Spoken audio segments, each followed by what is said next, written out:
Hello, my name is Ross Dunn. I'm the SEO moderator of the interior design community, and I'm here today with Chuck Wheelock, president of Wheelock Design. And Chuck and I are going to be talking about his online presence for chuckwheelock.com, and just really digging into all the issues that can kind of creep up when you've got a presence online that's local, that needs to have that local footprint in search engines. And I'm going to leverage my experience. I've been doing SEO since 1997, and just give them some guidance and all that. So Chuck, tell me a little bit about, well, first of all, thanks for being here. And tell me a little bit about what Wheelock Design does. Well, thank you, Ross. I'm really excited to find out. I know we have some, we can definitely improve. I know that. Wheelock Design, I'm president of Wheelock Design. We are kitchen designers specializing in cabinetry for kitchens, bathrooms, any interior space that needs millwork. We tend to have more of a contemporary and a modern look, and we try really hard to work with materials that other people do not. So we have a lot of things that we do with metal and glass, and especially paint finishes and things like that. Excellent. Well, I've obviously, by looking at your website, I was quite impressed. Gorgeous work. Thank you very much. Another lifetime, I could get that done. That would be nice. My wife would dream of a kitchen like that. Wow. Okay, well, your website is wheelock.com. So let me just screen share here. I'm going to go to screen one. All right, can you see my the page okay? Yes, I can. Okay, great. So first of all, let's just take a peek at the site. So right now, first of all, it's very, very pleasing to the eye. I like it. It's really quite nice. Obviously, the photos speak volumes. Right. Just going to do a cursory run through here as though I am a visitor. Yeah, I think good photography is key. There aren't any shots there from iPhones or anything like that. Good. No, I agree. I mean, it really does depend on the kind of business you have. When it comes to interior design or anything like that, the images have to be of high quality. If you're a plumber, not so much. You can show something leaking, and that says volumes. And we work with those too. So I see all kinds of quality. Okay, so the first impression I have is, yes, it's very well designed. It looks very nice. I like the logo. The branding's great. It's a single page. Now, there is room for single page design on websites, and the problem is when you have a single page, it tends to be that the search engines have to look at only one piece of content, and it's more difficult for them to determine what the individual targets are for search. So when a search engine, which let's consider it's called a spider or a bot, they come to your page, they're digesting the information. Their goal is to determine what your website is about and what individual products you offer. It makes it a lot easier to do that when you have separate pages. So you may have a whole section on Greenwich social, coastal, contemporary, mid-century modern, and essential white. And you could then break them down into more examples even, if you had them. Monolithic, contemporary, on and on and on. Another thing here I noticed is when I click, I almost missed these. Now, this is something that you don't want to miss. It might find out more. Took me to what felt like another page, but it's not. It's a welcome. But this confused me because I clicked go to site and I just go back to here again. Right. I don't know. Usually if there's something like this popping up, it's just this box. And then you've still got the site behind it. And then you just click to close or something. Mm-hmm. Okay. Now, this content is likely indexable, so Google can see it. But it is it's hidden from users. Now, Google does take that into consideration. It wants to take it adds the most value to content that a person sees on load. So when they've loaded it on their page, on their browser, what is showing up is what they're going to be counting. So if I look at this from a search perspective,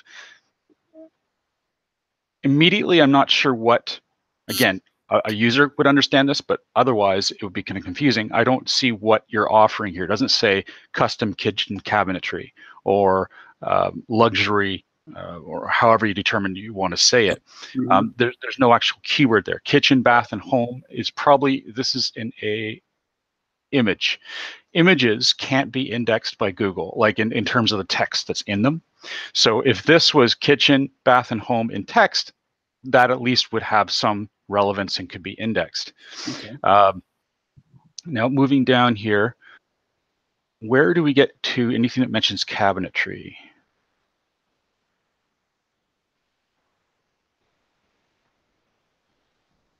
There. So the About Us. So that's a fair ways down the page before Google can get that sense. And well, not even that. We're not just, and I want to make this clear, I'm not always focusing on just Google. I want you to have a great user experience that sells. Now, they're looking at images. That's going to be a huge. But sometimes people want to have a bit of an idea who you are. So maybe even having just 2 sentences at the top, and then the more click here to read more about us could take them to another page that's about us. And in there you can have bios, even a video introducing yourself. Videos speak volumes. Another thing that Google likes to see is mixed media. So if you've got images on the page, video on the page, and that can be all types of video. It can be live video. It can be, YouTube videos. It can be Vimeo. It can be case study videos. All this stuff adds more meat for Google to index, and it shows, well, a much more complex experience. Right. Now going down the page, this I love. This is great. You've got your address information for, I imagine this is your headquarters. Yep. And the additional showroom, this is interesting. I haven't seen this before. So describe me, what is that? Is it actually a different office, or is it just a component of a place? It is a different office. We have a really nice kitchen display inside Putnam and Mason, which is interior designer space in downtown Greenwich, and it really highlights. It's a showpiece for what we do. It's a very interesting kitchen. It doesn't really look like a kitchen, although it functions as one. And the designer uses the what we call a great wall, and so this whole large wall on the back. They keep a lot of their samples inside there. Okay. And then there is a brass island, which is very appealing and eye-catching. So it really showcases some of the design and different design concepts and ideas that we can do. So it is a separate location in downtown Greenwich, which is about 5 miles away from where we are. But for Greenwich residents, it could be in a different state. People really kind of stay local, and it's kind of like a little design district down there. There's a lot of other kitchen designers. There's furniture showrooms, interior designers, art Excellent. stores, things like that. So it's a great little community in that area, and we really wanted to be in that type of a location. Great. So it's not specifically your location, is it? No, it's not specifically our location. There are Okay. other great vendors inside that. Yes. Okay.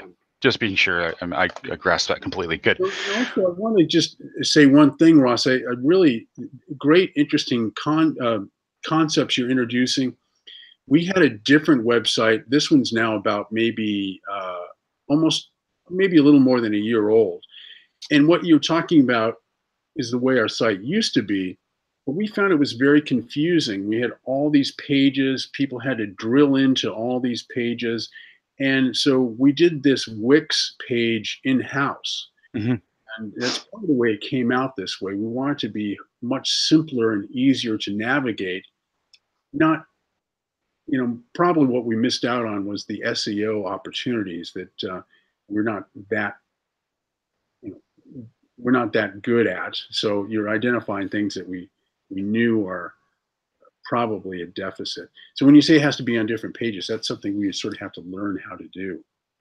Yeah, well, you can mix the two. So right now I'm looking at the mobile, seeing how it reacts to mobile. Now, just in case this isn't accurate, I'm going to refresh this. Sometimes refreshing helps show the actual mobile view. There we go. So something's happening here. Oh, interesting. Why aren't images showing?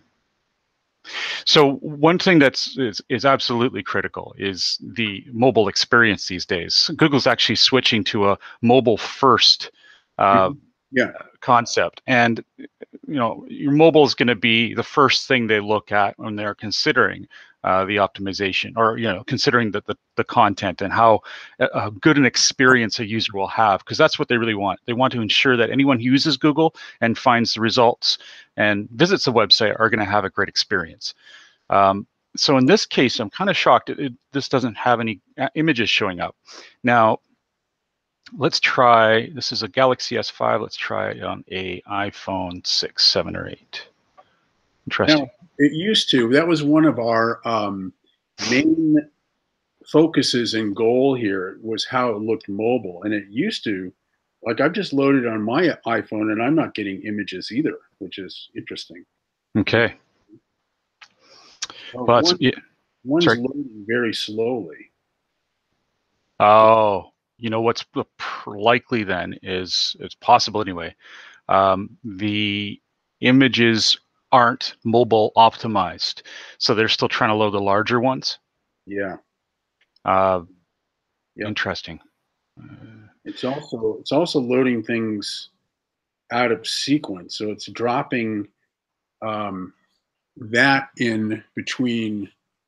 And there's mid-century modern starting down below. The mid-century modern, all the kitchen images should have loaded first, essential white.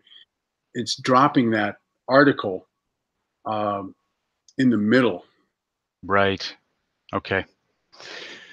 Well, definitely something to look at, as I'm sure have already figured.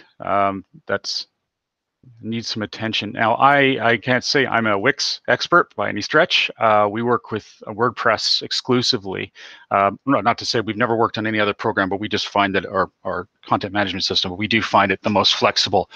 We like using a infrastructure called Divi that works within WordPress, and allows you to drag and drop. It allows you to create alternative display versions of a web page for mobile only. Lots of flexibility, and it's constantly updated. It's got a massive community, so it's pretty good. And you can actually create some phenomenal websites. In fact, while we're talking, because for some reason I think I'm good at multitasking, I'm going to try to load an example of a site here. Interior design. Okay. While that loads, let's keep looking around here. So if I click on find out more, let's see what's going to happen. Okay. That same box from before. That's good. That actually, it still, it still begs a bit of a fix based on what I was mentioning for the desktop version, but this is nice. I would say click to close is more appropriate, because again, it makes you feel like you're going to another site. Now, if I click on info, green social, again, no image, but it's nice that you've got a bit of a description here of what you've done. Again, when content is hidden and only shows when clicked, that content is going to be devalued in Google's eyes. So that's something to really keep in mind. It is difficult, isn't it? I mean, you've got to try to stand out a bit. Think outside the box is good for a design firm, but you also want to ensure that you're not closing the door on the most ideal rankings. I know, I feel you, and I actually like many sites that are single pages. They're just not performing as well. Right. Yeah. Okay. We tried also to be very flat in comparison to our old site, which I know you can't see anymore, but we just wanted to be much simpler. Not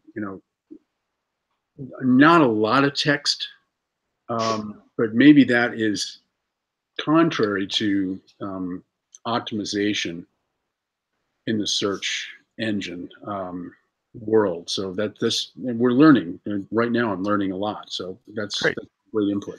Good. Excellent. Okay, so let's look at something else here. So, oh, actually, let's go to blog. I haven't gone to the blog yet. Let's see how that loads. So looking at this, you can tell from a usability perspective, this really can't be read. I mean, it's very difficult to see what this says. Right. So that's a consideration. You may want to add a gradient or a filter or just sort of a screen overlay on this Mm-hmm. to fade it a little bit. Right. So where is the blog? Interesting. Is there only one post? There's only one post. Oh, okay. That's why. Okay, there you go. Yeah.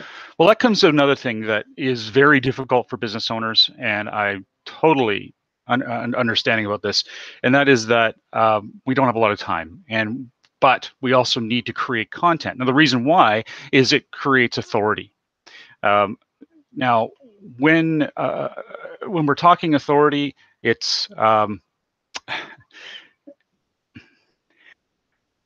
what Google wants to see when it considers whether a site is worthy of ranking. So if you've earned a ranking, it's because you are an authority in what you do. And it's evident in the content on the site. It's evident in the social signals. That's from any social platform that has linked to you, has created some buzz about you. From other trusted sources such as news organizations, local properties, such as even your local church, if you're sponsoring them, or a local baseball team. These are local signals stating that you do, in fact, exist in that locality where you're trying to get rankings. Because there are different levels of search visibility. We've got the classic organic. That's what we've all been used to seeing for the last 20 years, and that's just the normal rankings. Over time, we've had the paid ads included. The paid ads are at the top now, and sometimes on the side, or actually they've lost the side. Now it's top, and they're interspersing them sometimes within the content. After that, we have the local. Now, local is an entirely different algorithm set. What it's doing is it's trying to determine, okay, are you in the locality you want to be found in? Do you actually exist there? And they're going to be looking for signals such as, again, prominent businesses in the area, such as a chamber of commerce, organizations, I should say, charities, mentioning you and mentioning your address and ensuring that that is consistent. So the name, address, and phone number is consistent. We call that the NAP. Address, you mean physical brick and mortar location? That's right. Yeah, this is the address that when someone looks at your business on Google My Business or when in Maps, that address is consistent across the board. Right. Okay. Now, if you happen to be an interior designer, and this happened on a recent audit I did, where you don't really have a physical location, you go to people's homes, that's fine. It just means you have to do it a different way. And you can't tell them that you do have a physical address, because if you do, you're lying, and you can get bit a bit doing that. And there's a lot of people that are getting away with lying. Unfortunately, it's taking a long time for Google to catch up and fix these, but you don't want to be in that position where they do fix it and you get nailed.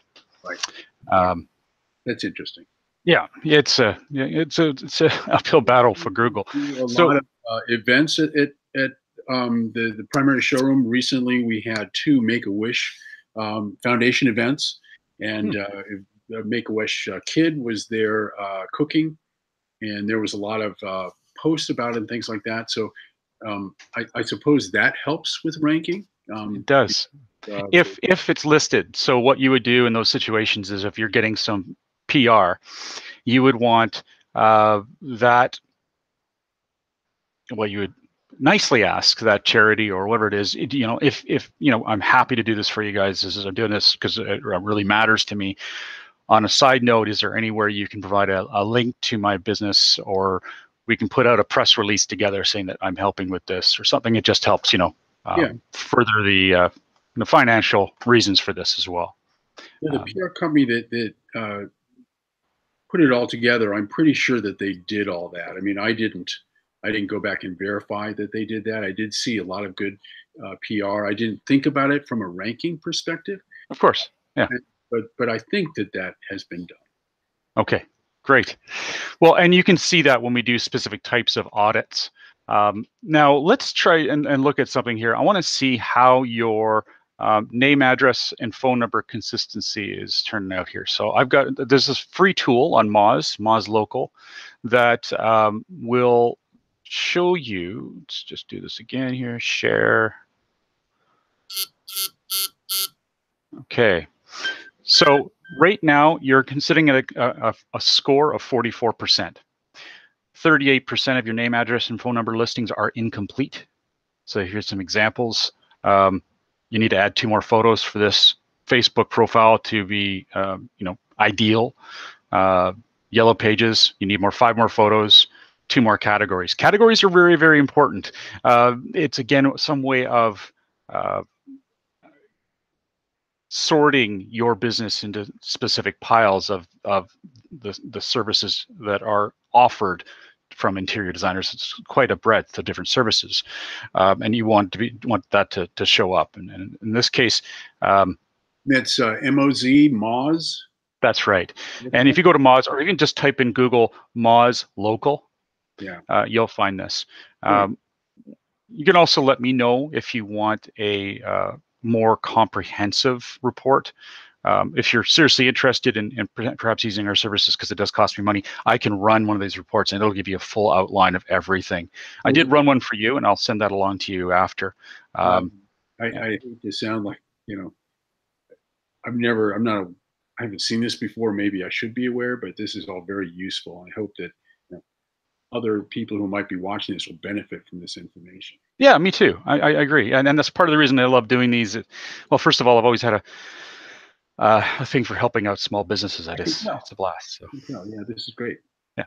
So here you go. Listings not found on Yelp. That is not necessarily a bad thing. I think there's going to be quite a few people shaking their head, going, "Oh no, don't go there." Yeah, because Yelp is well, it's a mixed bag. If you have a listing there, it can be good, it can be horrible. I know small business owners who have had one really bad Yelp review, and they've tried hard to work with that person who, in a couple instances I'm thinking of, has been very unreasonable, and they felt that it has hurt their business. Yeah, I hear that a lot. Yeah. And what's really annoying is if there's a negative review, most of the times those show up. However, if you create positive reviews, just by sending people there, they will filter out close to 80% of them until you become a massive user of their system. Yeah. And even then, it can be even more than that. And these are people who are taking really hard-earned time to leave a review for you. That should not be filtered out. It drives me insane. I've got my own that are just sitting in the ether that people have done for me that won't show up. And I just don't have time for that. In fact, they tried to sell me something yesterday, and I sent them a rather curt reply saying, "I will not work with you, and I do not send any business to you," because you guys have the worst system. Yeah. There are a couple of clients I have that I do suggest using Yelp because it has worked for them, and they have a very niche business. They need to get that attention, but it's definitely a cutting edge. It cuts both ways. You gotta be careful. Yeah, I mean, that's you've just touched on something that we do think a lot about, and we think about who our actual audience is. And I may be wrong about this, but I don't think they are actually the kind of people who are going to Yelp to find out where they should go. I don't think that they are, even the yellow pages, I'm surprised to see that showing up. We still get yellow pages once you're dropped at our front door, and it goes right into the we looked at, see who's in it and still using it, but yeah, that's fascinating. It's funny I mentioned that because I joke about that a lot, probably too much, but Yellow Pages is just a bit of a joke to me nowadays. Yes, it's just recycled for us too, completely. Unfortunately, looking at it from Google's point of view, when Google is trying to determine whether a business is truly legitimate and they do have a physical location, they're going to care about any organization or any site that actually has evidence that you're there, and the Yellow Pages do. Mm-hmm. Right. So when you're not listed in the Yellow Pages, it's just one of those places that could help you build trust. It's not that you need to be there to get business. Right. That report I showed you from Moz is designed just to give you some idea of building that authority, or at least just evidence-based that you are alive, you have a business. Now, another report I'll look at here is from SEMrush. Now, we spend a fortune in tools. We've got pro versions of all these, but so don't worry about it. If you need help looking at any of these, let us know. And this is for anyone listening too. These tools do cost a fair bit of money, but the amount of info you can get out of them is pretty significant. So let's switch now to that. And I believe at the beginning of the show, I did have it. I did screw up a little bit, and the screen share wasn't working. So I know they are now. I'm catching on. Great. Yeah, glitches here and there. Okay.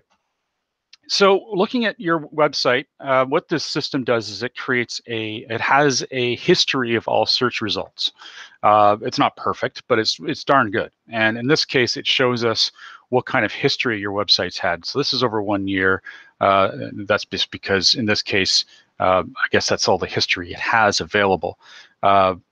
So to give you an idea of what kind of results you have, I'll see if I can zoom this in so you can see it better. Oh, what the heck's going on there? Okay, can't do that, I guess. Okay, hopefully you can see that. So yeah. Kitchen design, Stamford, Connecticut, position 45, 46. Really, this is what I'm looking at right now, the positions. It's pretty weak at this point. They're all quite low. And this is not uncommon. In fact, many of the companies that we work with or provide any consultation with are in this position. What it is because, yes, maybe your name, address, and phone number is okay. In this case, you do need to work on that. But even if they were fine and you still had these kind of rankings, what it can be is that you haven't built authority in other places. Again, making sure that link exists from that charity. Sponsoring a baseball team. Little things like that don't have to cost much money, but they can have an amazing impact on your footprint. Case studies. And also creating authority through content. When we see, there's certain clients we have in the past that are really great at being controversial. They don't give a darn what anyone thinks about them. They just don't know that they're brilliant. They are brilliant. They're usually very smart people, and they'll have a very strong opinion about something. I'm like, excellent, write about it. Let's fuss up some feathers. Let's get some people pissed off, essentially. And why is that good? Well, because those tend to be shared, and it causes commentary. It causes discussion, and that creates a buzz that Google can see and can respect. And it also, as a result, creates signals from other sites that are talking about it. That doesn't mean you have to be controversial all the time. From the same perspective, you can create content that is really, really compelling. We call them ultimate guides. You'll see them everywhere. The ultimate guide to this, the ultimate guide to that. And they get clicks like you would not believe, because if you've truly done a good job and made it an ultimate guide, there's no cutting corners here. It's going to get shared, and it's going to be so good that people will go back and revisit it. That kind of content is phenomenal. One thing what we do is called an authority building plan. An authority building plans, what we do is we look at, like we would go to, we don't actually use this tool, but this is, let's see, gap analysis. Essentially what we would do is we would do competitive review. We'd look at any business similar to yours. It could be worldwide. They don't have to be an actual competitor, but they just have to be a similar business that's done really well with content. And we can tell how many shares their content has, how much buzz they've gotten, likely traffic to their website. Again, with all these tools we have, then we compile a list and say, okay, these are all the different types of content that have done well. Here's our recommendations based on those ideas. And then you take those and you've got yourself a great strategy document to go by. So when you have that rare moment to sit down and write, you're writing content that's actually going to work. It's almost guaranteed because it's based on proven successes. And those ultimate guides are a great way to do that. Right. Yeah, we could do that. Yeah. So this report here, before was the estimated traffic, again, because they don't have access to your analytics, but the keywords, just to give you an idea, just, what kind of a keyword what's the word for it? Layout you have. It's not what I'm thinking, but anyway, Friday, top 3, 4, 10. So nothing there. 11 to 20, you're showing up. Number 1. Let me go to here. 11 to 20, number 2. You've got 1 again, 0. So it looks like there's been some movement. 4 to 10, you had in position 1, but it may have been for something completely useless. And oftentimes that's because there's not enough content for Google to determine what your site is about or whether or not it's earned the right to be there. Okay. Okay, so let's go back to your site here, and I'm going to go and look at. I'm going to refresh this again to take it back to the desktop, and let's check out. Oh, so we actually do have a second page, which is the blog. Okay. Well, let's look at the code. Now this gets a little gobbledygooky, pardon me, but got to be looked at. So here we're missing a couple things. One, yes, you've got the keywords. Those can be removed. They have no bearing. They won't hurt you unless they've got spam in them, but they're completely useless, not even worth the time. Keywords were deprecated. They are no longer used by Google. I think since about 2006.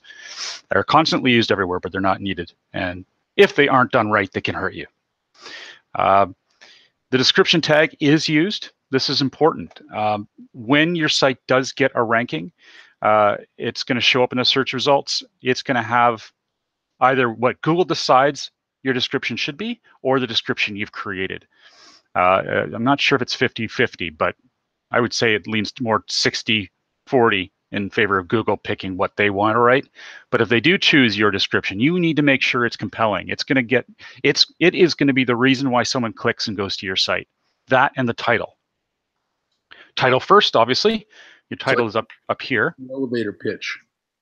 Yeah, you're right. Exactly. This is you may be position 3, but you might get the click because you're really saying what they want to see, what they want to hear, and this is going to get them to go to the site. So right now it says custom high-end cabinets, Old Greenwich Wheelock design. Great. So this is important. It's telling them what you offer, and if this is what you want to be found for, you're good. This is what you should have here. In this case, I believe we were looking at the blog, so this wouldn't be appropriate for the blog. This would be a blog about custom high-end cabinetry. Would be more appropriate. This is more of a homepage type title. And it may be the way the site is designed that this is actually using the same title and description from the homepage. I don't know. Wix is a bit of its own animal, but it could be that's the case. In that title, there could be a lot more words there. It could be more descriptive.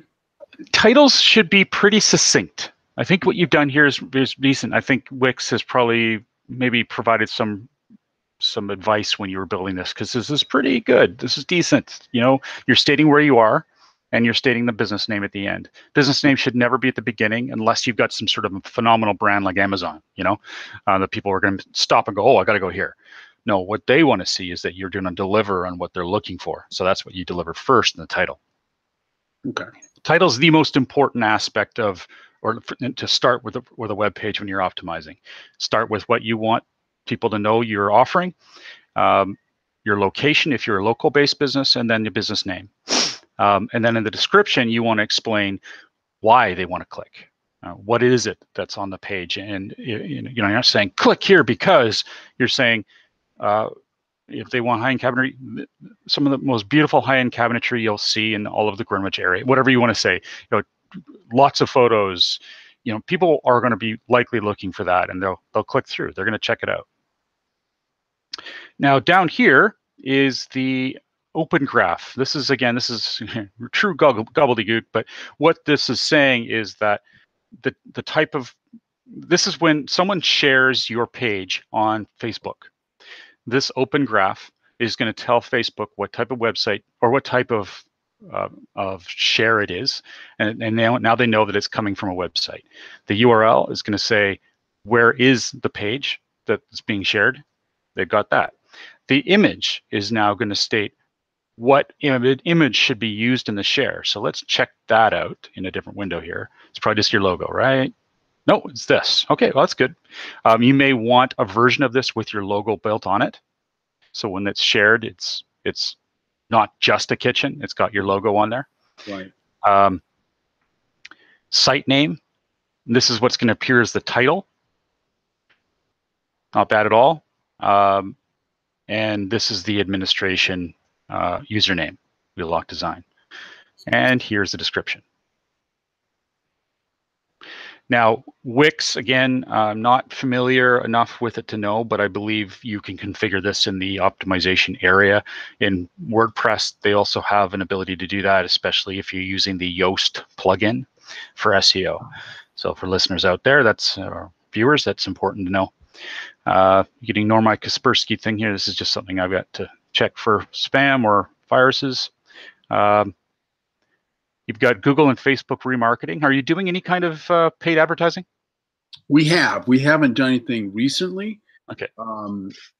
We're looking forward to your input today. For example, we have more content to add. We have more new photographs, and we are planning on some kind of AdWord campaign later in the fall, maybe starting in August.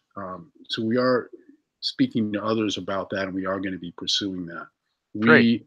We have really scaled back on our print advertising and feel that really this is the way we need to go. Well, I'm certainly behind that. Of course, I do see a lot of success through paid ads and organic, non-paid.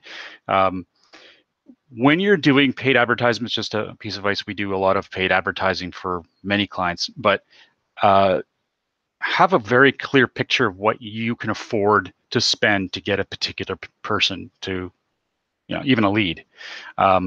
And it comes down to some stuff that people really don't like to do, but it's so good for the business, is understanding what the value of a new customer is to you. And when you have that value, you can then break it down into, okay, how much can I afford to pay to get a lead? And if it takes X leads to turn into a customer, you start to get an idea of what kind of budgets you can afford. Because if it turns out you can spend more than you thought, and you're still going to do well, you could possibly own all the business that's coming through unpaid, and that's awesome. And I also get a lot of people saying that paid ads they can't possibly work because I never click on them. I get it. I don't click on them very often either. I mean, I do occasionally, but the fact is, a lot of people do. We have clients that do exceedingly well through them. They're spending $50,000 a month. A month drives me. $50,000. Oh, easily, yeah, and that's small. And if that, then to translate to what you said earlier, what would be the value of that spend? Well, most of the time they're selling widgets and such. They're selling things where they have high profit margins. This isn't interior designers, so definitely not. But what it would be for an interior designer or just simply a cabinet designer, I don't know. I don't know what the value would be and how much you could afford to spend. You certainly don't want to go big right off the bat. There's no go big and go home sort of thing. This has got to be done scientifically. You've got to look at what is your value and make sure you've got these remarketing. And it's great you've got this on here. You've got the Google Tag Manager. You've got Facebook remarketing, Google Analytics. Are you using Google Analytics? Does everything seem to be running okay? Yeah, it does. Yeah, I don't understand it all, but it is working well. And in fact, we get a sort of a regular, it may be, we do get a monthly report, and I think we even get a weekly report. And I can't say now who that's coming from, but I do see that fairly often. The results are not great, as you've identified, but we do see that. Great. So perhaps one of them is from Google My Business? I think so. Yeah, and that's usually the one that shows insights, how many people have called you. Yeah, and actually that's something interesting too. If anyone watching or yourself are interested, you can track who's calling you from your Google My Business list. You may think no one is, but for the price of, I think we charge $50, but in a single month, that's all it would cost. You can find out just who is calling and how much value your Google listing is providing you, because we can add a call tracking number to your Google My Business listing, and it's seamless to them. They don't see any difference, but we can then track who is coming through to you, and then after a month you can just shut it off, and then at least you have some idea of the value. Do it again 6 months later after you've done some marketing, or doing some more promotion on Google Local, or perhaps even you've fixed those name, address, and phone numbers, and see what's changed. It's a great way to gauge. I mean, having that kind of metric is so important. It allows you to prove the value of the work you're doing, and of course, to us, that's vital. Well, it's really interesting. You keep mentioning value, and it seems like it's kind of the value is applied to a lot of different areas. We're trying to get a handle on that. In the past, we have spent a lot on print advertising, but then there's very little metric to determine the value of that. We know, or we like to believe, that it has helped with when you're in a magazine, you're next to a nice watch or a nice automobile ad that is positioning you as, yes, this is a high-end company, high-end product, things like that. People see you, but we've never had a person bring in an ad and say, we love this kitchen, we want kitchen, order this kitchen today. We've never had that experience, unfortunately. I don't think a lot of people actually do. And so it's been hard to measure those results. But I think through this paid advertising, like you're saying, we're actually able to measure that more effectively. So when you say value, it's almost like working in a different direction than we have in the past. You spend, just an arbitrary number, $20,000 on a full page ad in a local magazine. 9 months later, you don't know whether you've gotten a job out of it or not. Where you're talking about, you make a certain kind of spend, you're going to know in the following week whether you've gotten calls or not. And there's something else you said that's really interesting that we're realizing. Our marketing efforts used to be directed toward getting people to walk in our door. So everything we've been doing, and we're about to change this, has been to get people to walk into one of our 2 showrooms.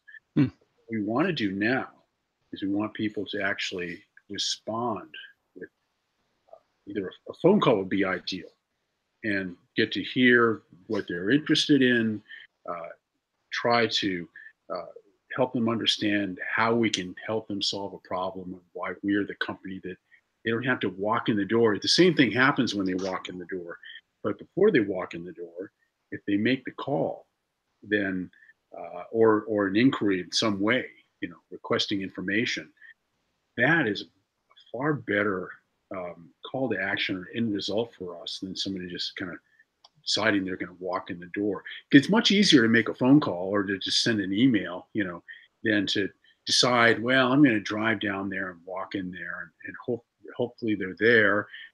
And a lot of people don't check out what our hours are. Like in the summer, we're closed on Fridays. And so we've heard some people like, oh, we showed up and you weren't there.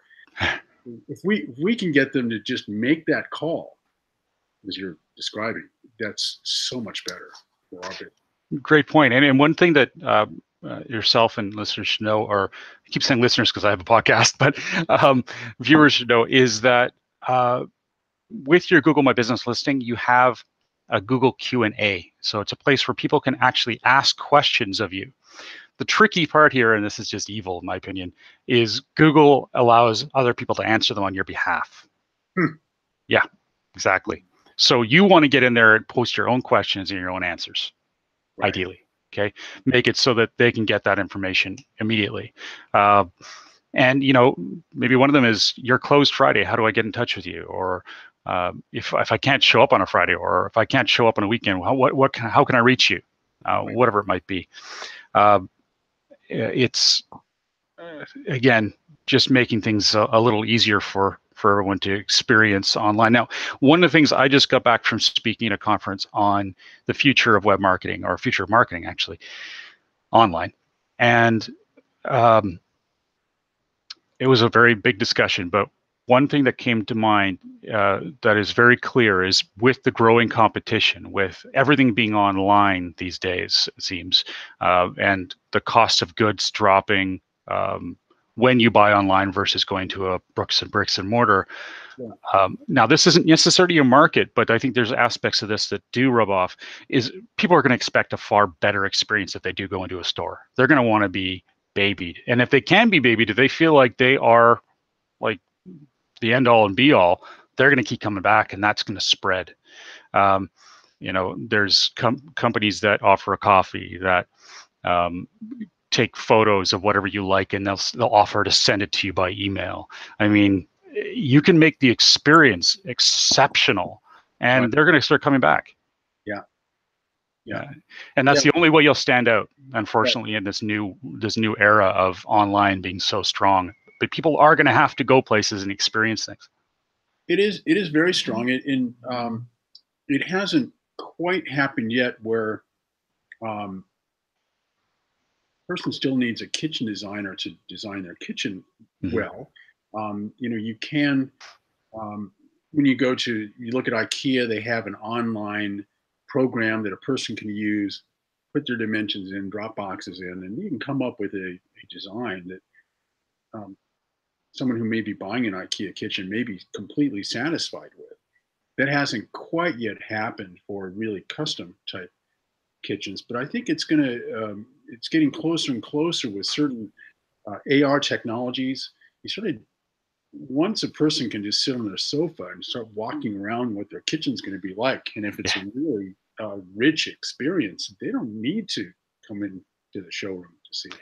And that's the future. I mean, whether we like it or not, it could be 10 years down the road that kind of thing is ubiquitous, but I do see it's not that far. And in those you mark my words, it's going to be an amazing experience to walk into a store, or that store is going to go under. Yeah, that's right. That's right. Okay, well, there's so much more. I love talking about this stuff. I could be here all day. Now, when I am looking at your site here, I guess what I really want to just follow up on is I didn't even look at some of the code. I didn't look at some of the things that can have a real impact on, well, for example, I'm going to just click. Yes, actually, no, this is Wix, so it's already going to do that. If I click on your phone number, it's going to work.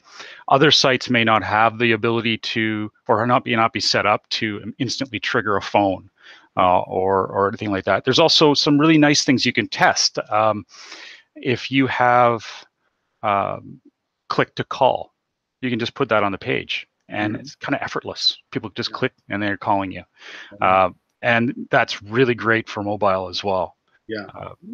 There's also the ability to using Google. They've got Messenger where people can instantly click and respond and get a response from you if you're there to answer any questions they may have. Some of that stuff's a little more difficult for our smaller businesses or ones that are higher ticket that just don't have a person sitting around or is busy with their clients. But if there's ever a time to try it, let's say you get a temp on, go for it. Get that temp to try this stuff. Someone who's just looking to be get a little bit of job or business experience. You can get a high schooler, or not high schooler, but a college student or someone who wants to get that kind of experience and see how your business runs. This could be a good opportunity to try some of these new techniques. There's actually a site, man, I should be getting affiliate sales from this, but AppSumo, AppSumo. I love it. It gives you the ability to buy lifetime memberships to new cutting edge products while they're fledgling. And I have saved thousands. No joke. Thousands of dollars from it. So I got to get stock. Keep talking about them. Anyway, yeah, a great site. So with that said, Chuck, I hope you've gotten something out of this, and that hopefully you get your site moving up. I know that if you do want to talk further, I'll just say this much, that nothing I've told you today is something we can do all this. So if you need any help, I can at least be a consultant for you. I want to make sure that if you do end up hiring a company, that you do hire someone who's going to look out for you. And this goes for anyone. If you just even want to hire me for an hour just to say, yeah, what they're offering is good, and yes, they do a good job, I'm more than happy to do that. Well, it's really appreciated. I have learned a lot today, a lot of things that I frankly didn't know about. A lot of things about the rankings. It's all been very informative. I have been approached by a lot of different kinds of companies who claim expertise in this area. Some companies who I've been surprised that they're offering these services from some traditional print advertising who's reading the writing on the wall, and now suddenly they're experts in this kind of thing. And so I'm a little skeptical of some of the companies that have approached me. So I think I probably would appreciate you consulting at the very least. But these are all things that um, are kind of outside certainly my knowledge and experience. I had a person in the company who was able to learn how to use Wix and put it together by themselves in house. We had paid a company to develop our own website before, and we initially liked it, but after a few years when we looked at it, we're like, this is really hard to negotiate, hard to move around. It doesn't really answer questions really well. You go through, get to the end and nothing happens. And so then we just made it really simple. But we're not at all experts on these kinds of things. We make all the rookie mistakes, and so it's been very useful and informative. I'm really happy to have had the opportunity. Well, thank you. I appreciate that. And yeah, the interior design community is a great place, and I'm glad that Lori was able to help me do this. It's a lot of fun. Lori's great. She's a great organizer. She's kind of a maven in the way that she likes connecting people, and she's very good at that. So Yeah, I really appreciate having the chance. Great. Well, if you want to learn anything more about SEO as well, I guess I never thought I would be, but I'm a little bit of a teacher. So every week, not without fail, but most weeks I've got a podcast called SEO 101. It's been going on for 9 years. So we just did our 329th episode, which airs Monday. So it does air live on webmasterradio.fm, but you can also download every single one. And believe it or not, there's people that have done it, and I'm just like, oh, I wouldn't even want to hear my voice that long. But anyway, they're on iTunes, just about every network, iHeartRadio, you name it. So nice. Check it out. We have to keep on top of it. My buddy and I, we have a lot of fun with it too. So totally, that's great. All right. Well, Chuck, thanks for coming today. I appreciate it, and I hope to speak with you again soon. And good luck if I don't. Either way, I know that you've got a fantastic product. So it's just a matter of your online just improving a little bit, and I think you'll see real returns on it. Well, thanks a lot, Ross. I hope you have a great weekend, and then I guess you don't really care about the 4th of July. We have our Canada Day weekend this weekend. So July 1st. Enjoy your Canada Day. Thank you very much. Thank you. Great. Well, from the interior design community and on behalf of Lori Lazier, whose account I'm using, thanks for joining us. And stay tuned. We're going to be doing these just about every Friday. In fact, there's still openings. So if you want to have your site audited, just contact Lori. And we'll get you pegged in. It's a pretty easy process to book in, and I'm looking forward to learning more and helping you more with your website. Great. Thanks so much. Thanks again. Thank you.